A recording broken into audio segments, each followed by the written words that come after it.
Market Musings podcast with Fairbairn and Russell.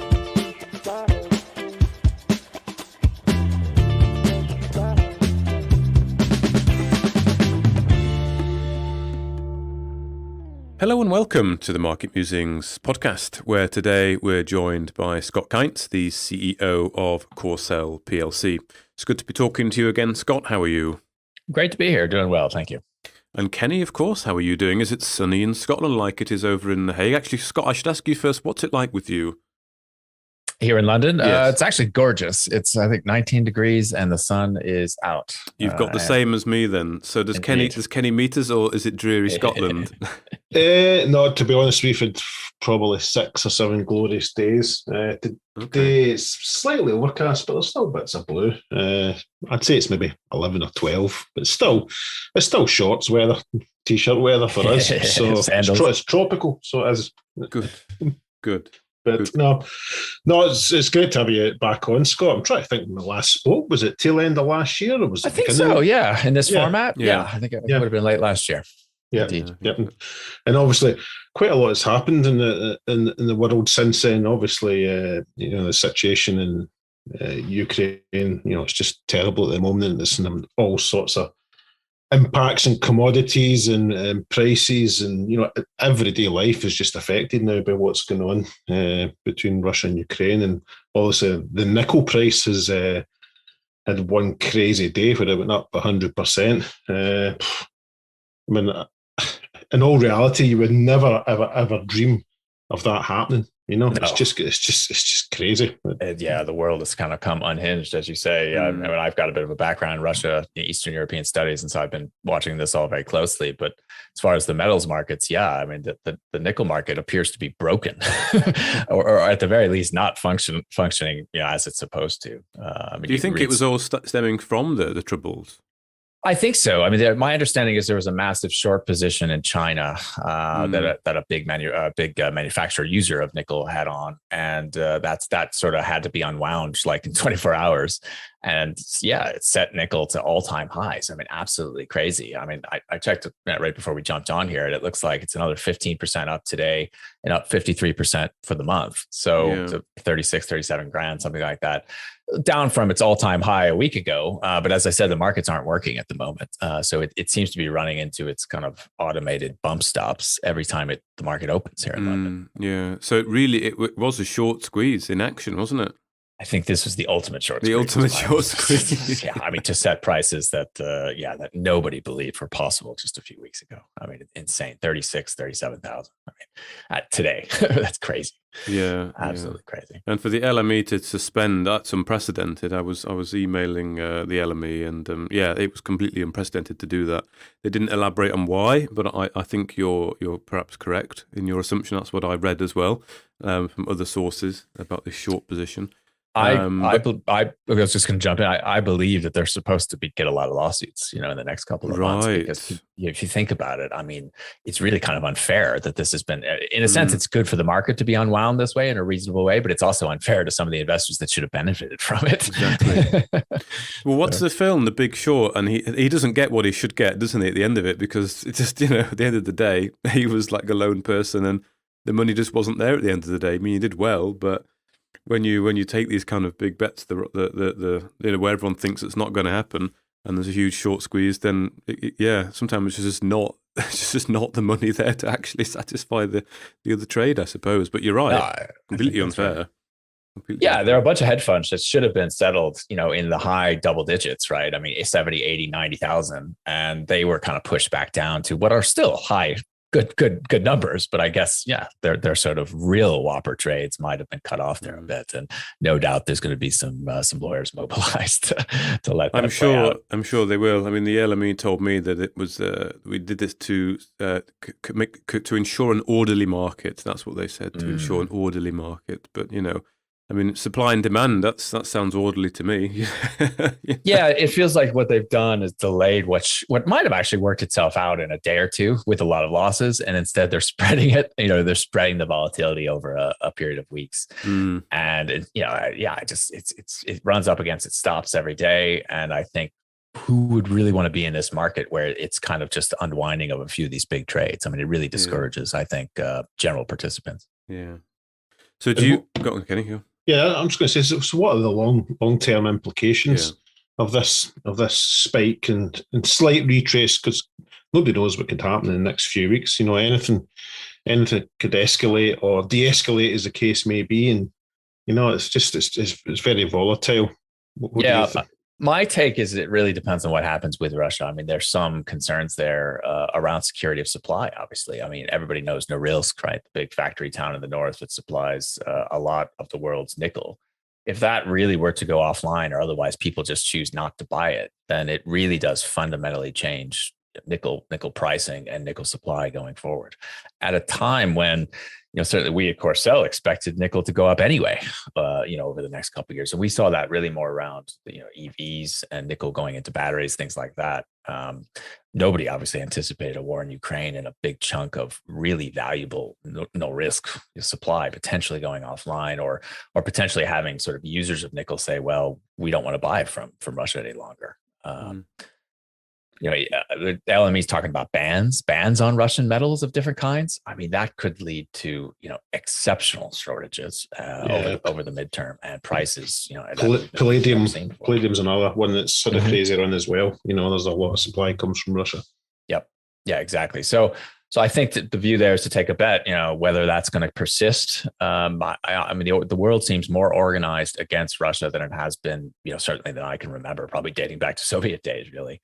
And it really does seem like a lot of brands and different businesses are choosing not to interact with Russia in any meaningful way. Obviously, oil and gas is not the easiest thing to come off of, but nickel and other things may have alternate sources of supply. So our take is that we see nickel users, you know, very concerned and scrambling to try to find alternate mid to long term sources of supply that they can depend on, probably outside of kind of Russia's sphere of influence, you might say. Mm-hmm. Yeah, it's almost like a perfect storm. You know, you had a perfect storm brewing with the EV race and, you know, green tech and, you know, net 050 and the way forward, and now you've almost got a perfect storm on top of it. You know, with what's going on in the East. So yeah, it was really interesting to see how it unfolds. And the bizarre thing is, none of this is filtered down to any of the juniors yet. You know, the sky high commodity prices, you know, record highs,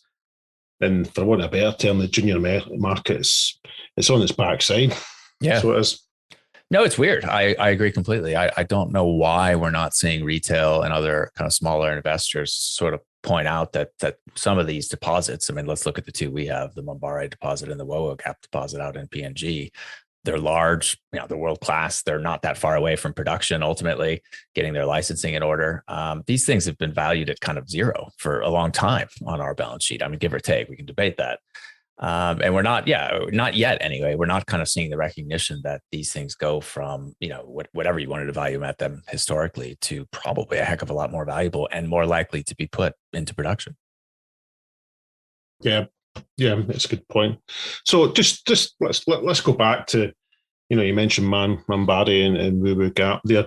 I mean, there's been quite a few sort of news releases in the last couple of months, you know, just with various different parts of the project have been advanced, and there's I'm just having a look just now. There's a farm out process as well, potentially. Can you maybe just run through the sort of 2 or 3 major RNSs for the nickel projects and what the implications are? Of course. I mean, Mabari is waiting its final big metric, which is the mining lease. We've been working on this for a couple of years now.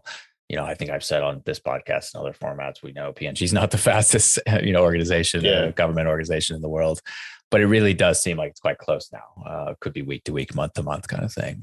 They've sent it to what they call the NEC, which is a sort of political council that has to sign off on it. The sort of technical people appear to have done that. And with that, hopefully done at some point here in the near term, then that project has probably its biggest value inflection event in history, certainly the biggest one since 2012 when the torque was released. So that's pretty close. Not much we can do, but wait, really. We're sort of doing work in the background to prep with the assumption that will go forward here in the midterm. And then Wowo Gap is the one that we kind of quietly, like I said, under the radar, picked up, over the last year and a half. Again, I don't think we got much credit for it, but we paid very, very little for it. And we've taken it over late last year. I'm trying to move that forward here. The first bit we're doing is upgrading the JORC. We need to take it from a JORC 2004 to 2012 standard. And as part of that, we're hoping to upgrade some of the resource to possibly to some of it going to measured. I mean, obviously we don't know that yet, but that's kind of our goal there.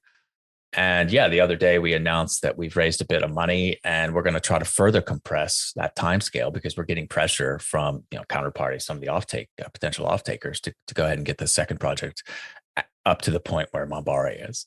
And so that really means doing a BFS, bankable feasibility study, and then getting that mining lease application in, using all of the lessons learned on Mambare over the last couple of years, because they really are fairly identical in that sense. So a lot of what we did at Mambare can be duplicated. I mean, it won't be exactly the same, of course, and otherwise taken forward. So yeah, we're, again, we expected this to happen. We didn't expect it to happen this early in 2022, but this is sort of what juniors can do, right? I mean, we can be hyper flexible. We can sort of, seize this opportunity when it sits there in front of us, and that's kind of ultimately what we've done. Yep. You kind of stole my thunder there, Scott. I was just going to bring up about the offtake discussions, and I note that I think there's meant to be a meeting probably around about now in China to further further discussions in this offtake agreement. That's right. And this is one of these things where COVID has delayed things. I mean, if you look at the COVID restrictions in Australia, which is where our primary partner is, and the actual plant itself, which is in China. So he's Chinese, but he's based in Sydney. He hasn't been able to go home, right? I mean, it's been a real issue actually in getting out and sitting around the counterparties of the NPC plants and getting kind of buy-in for our offtake and any potential transaction between us. So this is a situation where he now believes he can get out there. I mean, anybody who's done business in that part of the world knows that a lot of that is face-to-face. Often it's done over alcohol, things like that, right? I mean, Zoom doesn't necessarily work for all these kinds of things. There's a major Korean entity involved who's listed, as well as the plant itself and the fund, as I said, and our counterparty there is in Sydney. So these people need to get together, and that looks like it's supposed to happen here, end of the month. So this week, next week, and we're hoping to get obviously have some feedback on that early next month. What they're focused on clearly is looking at Mambare and Wowo Gaf, and looking at what the precursor plants really would need. Because again, the NPC plants, the people we're dealing with, they need a more finished product than we can provide, because we're not going to put that plant up in Mambare or Wowo for the time being. We would export it to an intermediary, and that intermediary would send it on to NPC, to the actual cathode plant. Yep. So it's just about really getting that spec right and kind of, getting everybody on the same page. And, we've hinted about potentially some partnerships with developing the assets. But I can tell you, if I was a user of nickel, with a cathode plant, and I saw, a big chunk of world supply cut off or prices quadrupling, going bonkers, I would certainly be pretty interested in securing supply, right? So that's the kind of logic here. I mean, what we were trying to do late last year exists, but now it's times 10. I mean, the need, right? So pretty exciting. Yeah, I think it might be quite good, Scott, just to take a step back, maybe for somebody that is not aware of the company, just to explain about the two projects. Obviously there's synergies between both of them, and maybe just give an idea of the scale of resource that is available at these projects. Yeah, these are two nickel laterite projects in PNG. One is, I think, 162 million tons, and the other one is 125. So you end up with sort of contained nickel of 1.5 and 1.3 million tons. So, I mean, they're big. They're very big. They're relatively lower grade than something like Norilsk, which is why they haven't been brought into production to date. But the plan here is to put a DSO operation in place to really just dig it out of the ground, dry it out, and ship it off to these precursor plants that I mentioned earlier in China. Total capex on a project like that would be sort of 35 million. So nothing too crazy. We don't need to go raise $1 billion and put a complicated nickel plant up. So our view is that these have been sort of a little bit neglected, and that the change of nickel supply demand was going to unlock that. And so we placed this bet. I mean, we picked up Wowo, like I said, under the radar, kind of almost for nothing. Nobody paid much attention, but now it looks like that bet's coming good, possibly years beforehand. And so really it's about sort of doubling down, really just accelerating this part of the business that has been, we considered material, but maybe a little unsexy for retail in that sense, right? I mean, we're not throwing off constant JORC upgrades and things, because these are huge. These are huge resources, and there was no point to go drill more. Yeah. So, we're in a sense, these are at the sort of quote unquote boring stage, but they're also at the stage where they go from theoretical to real in that sense, right? Once you put them on. The economics is so much better, isn't it, with that nickel price, rocketing? 30, let's take today, 37 grand. I mean, these projects were costed on, they really work above 15, but let's say we costed them about 18,000 and, we've been at 100,000 the other day, or let's call it 37,000, 36,000 today. No, the economics are phenomenal. Yeah. And obviously, they're both elephant scale, but Mambari in particular, I think these have only drilled like 3% of the plateau. I think, right, from memory. I know a lot of this project because that was a convenience point. I mean, basically, you drill the sides mostly. It's a little easier to get to, and then they drilled out a part of the plateau some years ago. So no, scale will never be a problem, I don't think, for either one of these projects. You got to think of these a little bit more like an aggregate, right? It's a little bit more of a mass product, somewhat lower grade. They're not going to be as attractive on paper as, like I said, Norilsk. And the reason Norilsk is so attractive is because it's a sulfider and has a lot of byproduct credits, right? So you end up mining a lot of things, not just nickel at Norilsk, that you can sell. And it kind of makes the economics very attractive. This is a bit simpler, but again, with nickel, nickel in demand now for, as we know, stainless and other things, as well as EVs, we only see that growing over the next, 2, 3, 4, 5, 6, 7 years. Yeah. And obviously there's the cobalt credit projects. Yeah, cobalt would be our byproduct credit. That's correct. Yeah. So that's the thing that we sell, and that's obviously a big part of the battery supply chain as well. I mean, being so important to keeping lithium-ion batteries from, frankly, melting, right? So it's a big deal. It's really only found in DRC and as a byproduct for things like this, like nickel and in a few other places. Very, very hard to find cobalt in any quantities. So, cobalt users will appreciate any and all cobalt that can be put onto the market, and we will no doubt find happy homes for the cobalt mined alongside the nickel here.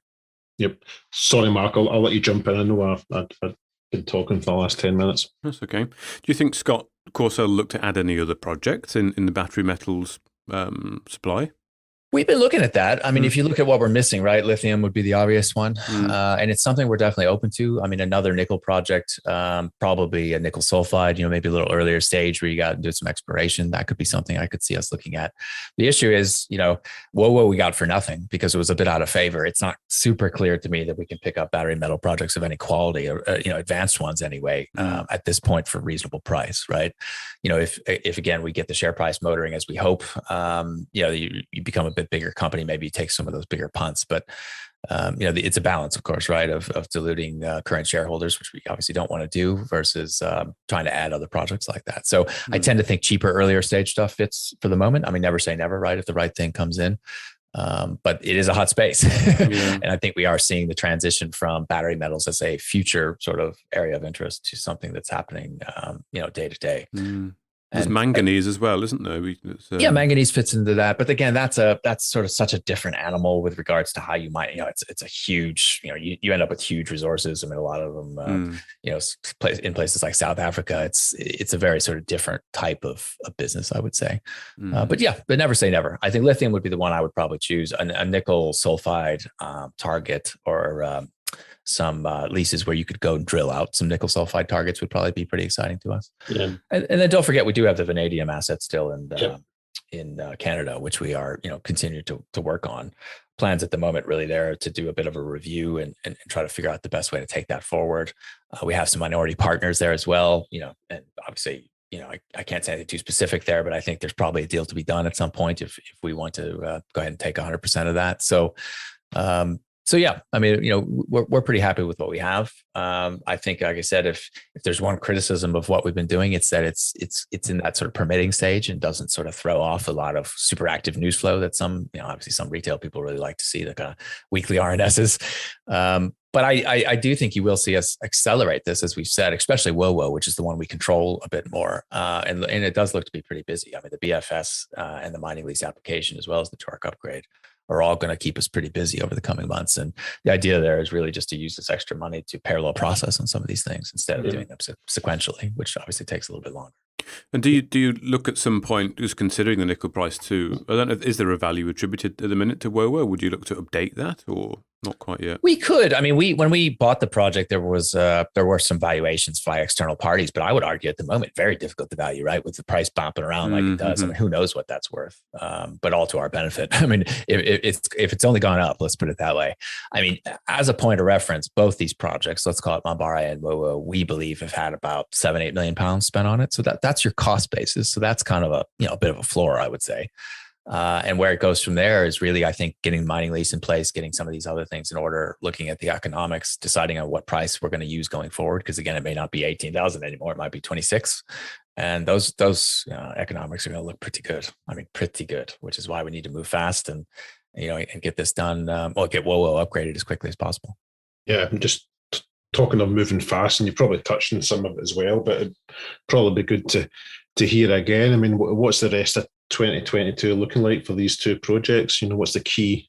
Yeah, so key points would be mining lease at Mambare, like I said, any day. And I that's not because I think it's tomorrow or not tomorrow. It's because we just don't control it. We don't know, but that's a pretty big deal. That's clearly a value inflection event. JORC upgrade, that's probably April, not far at all, a month or so away.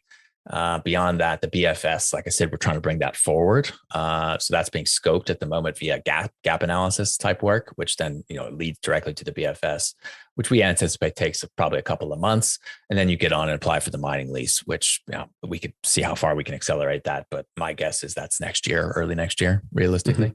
Yeah. So you've got a nice series of events there. The wild card in all this, I think one of you might have mentioned, is that we have hired actually an investment bank out of North America approached us, and we hired them to go ahead and market the Wowo Gap project. And a typical deal for them is really to bring in a minority of high net worths. They usually take 20 to 40%, something like that. Company would remain operator most likely. And, these guys are pretty impressive. I mean, I can't mention them by name because they've asked not to be so far, but we did a lot of diligence on them out of North America, checking out some other groups and some of the deals that they've done historically. And, they're one of the groups that can deliver capital into the project, which, you don't see that often. You hear a lot of people talk about it, but it's not all that common. And so again, I think with nickel going crazy, it's just a no brainer to try to do that. So bringing in a big slug of money up front, would allow us to take Wowo Gap to mining lease and then potentially into production on the back of that relationship. These guys like to do multiple financings.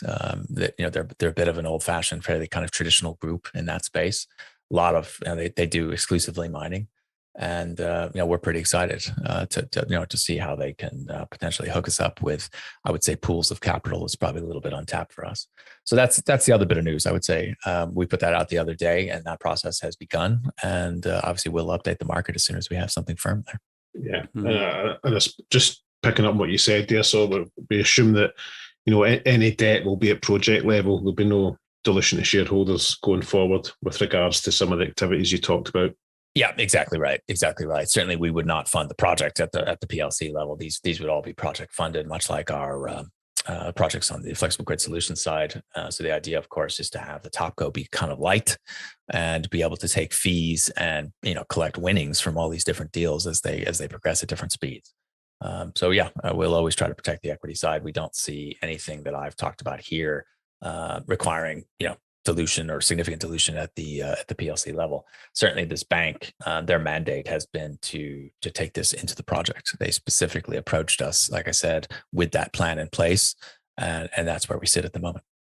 Yep. And obviously there's an offtake or a potential offtake partner in the background as well. And I mean, I've seen deals structured in the past as well, where the offtake guys, take on some of the risk as well. So I'm assuming that'll be something you'll probably be talking about as well. Indeed.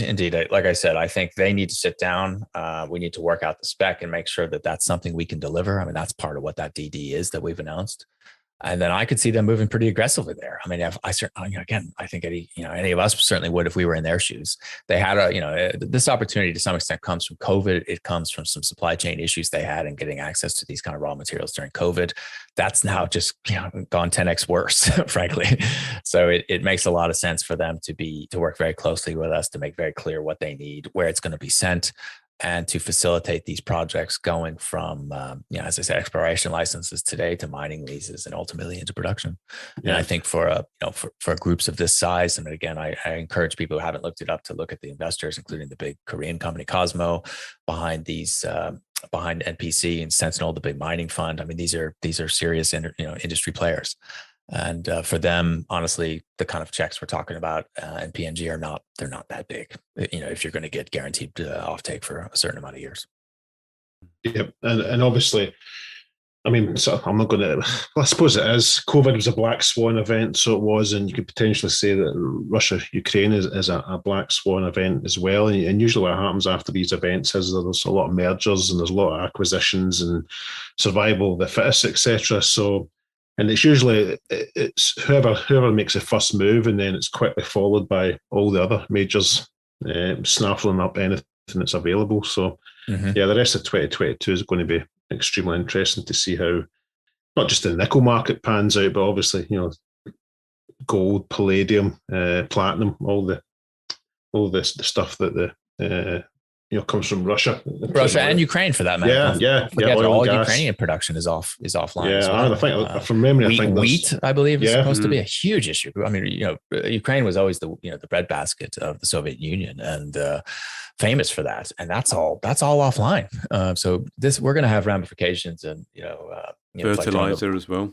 Fertilizer, that's right. Potash is exactly right. Is that they're a big producer of all these things. So it's like throwing the stone in the pond, right? You see the initial splash, and then the ripples are going to go out here, I think, for months and months. Yeah, you're right. What you say though about the security of supply, Scott, as well. We've been sort of saying this for a while, haven't we? And the market might just be cottoning on. I remember a round table I did with some guys in the battery metal space, and the consensus was that the market has absolutely no idea how short the industrial market is on these raw commodities. And I think I have a tweet up just now. Elon Musk put out only a couple of days ago. Musk sees challenge with battery production next year. Says batteries will be a limiting factor.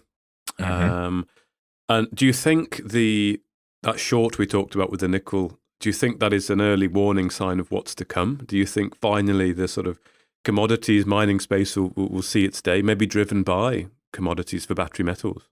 Yeah, no, I do. I think that is, like I said earlier, when we put Corcel together in its new form a couple of years ago, we placed two bets, one a little bit shorter term on some of the flexible grid stuff, and this longer term bet on battery metals more broadly, and nickel and cobalt in particular.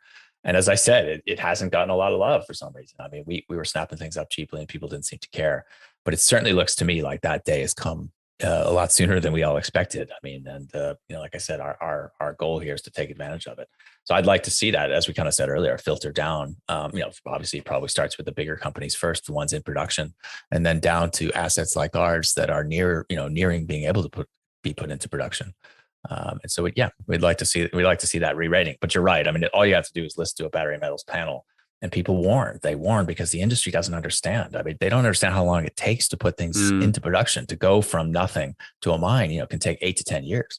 So in our case, we have resources where a lot of that work has already been done, and they can be put in production relatively quickly, especially on a DSO basis. But it's not like the nickel, nickel suppliers around the world can all double production overnight. It's not like that. It's a little bit more, complicated than some of the oil and gas people, that maybe they can pump a little bit more. Maybe you can push Saudi Arabia to sort of make up for some of this. Maybe you'll see US shale, make up on the gas side of things, right? I mean, by increasing production. But it's funny, you read that on the shale side and on the mining side, that there's been a lot of sort of capital burned in these areas historically, and I think the shale producers and some of the mining companies, the big producers, have been pushed by investors not to overinvest, right? But what does that mean? That just means when it does bounce, it's going to be worse, which is kind of, I think, what you're saying here, right? I mean, when the supply crunch comes and it looks like it has started, that means the spikes are going to be even worse than they would have been had there been more measured, increases in investments in production along the way. Yeah, I agree. Good. Well, hopefully it does transpire, and all the people investing in mining and exploration will be very happy for the next decade when it kicks. Kenny, do you have anything else you want to add? No, it just sounds like, obviously Corcel, there's quite a lot of news flow coming from the Mambari and Boo Gap projects. So it'll be interesting to see. Obviously, you've got the offtake agreement, and you mentioned Scott, my mind's a sieve today. What was it? The other near-term activity. Oh, well, the investment bank, we've got the JORC upgrade at Willow Gap. That was it, JORC upgrade. So that's basically taken the 2004 standard, updating it to 2012. And I think, as I mentioned, we do hope to actually improve some of the categories as part of that. I mean, sometimes when you do those dark upgrades, it's kind of a tabletop study. And really what the 2012 standard looks at is the economics. So in the old standard, you probably get away with getting a bit bigger resource that maybe was some of which wasn't economic, right? So in this case, what we're doing is, or what the 2012 standard really dictates, is that you look really hard at the economics. And so actually, in this case, the guys working on it at the moment are pretty bullish. They think that that this could actually work out in our favor, and WoWCAP will look a little bit better when it comes out and have a standard resource. Mm-hmm. Is that something like SRK that's doing that for you, Scott? We've got a guy named Larry Queen who worked for Highland Pacific down there in PNG. So he's like one of the experts on nickel laterites. So he's doing the work for us. We've used CSA at Lombare historically, and when we do the BFS, I suspect we are going to go to an external group. But at the moment, we've got effectively the industry expert. One of the biggest sort of. If you look at the guy's CV, it's just nickel laterites basically, which is outstanding for us. So yeah, it's a small team out there. We've got most of these guys are in Australia, but they've done a good job getting their hands around it so far. We actually just sent the first resupply flight out to the camp since we took over last year. Mm-hmm. That was successful. And so, yeah, I mean, the project's really, I think we've got our hands around it now, and we're driving it forward as aggressively as we can, and in light of these conditions. Yeah. Are you hoping to get out yourself this year, Scott? Site visit? Yeah, we were talking about that just the other day, funny enough. Basically, the guidance there is kind of autumn our time, which is when it's not as rainy. I think PNG's got a rainy season almost all year long. But there are times when if you go out there, you could easily get stuck for a couple of weeks. And obviously, nobody wants that. So COVID allowing, we have broad plans to go sort of, late summer into early autumn out there, which would be great. And and kind of see where things sit. Excellent. Mark, have you anything to finish off with?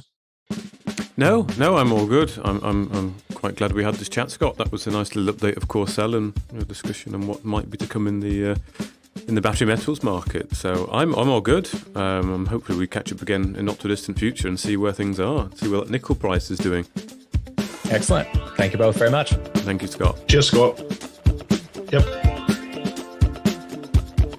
Thank you for listening to another podcast from Market Musings with Ben and Russell. Tune in next time.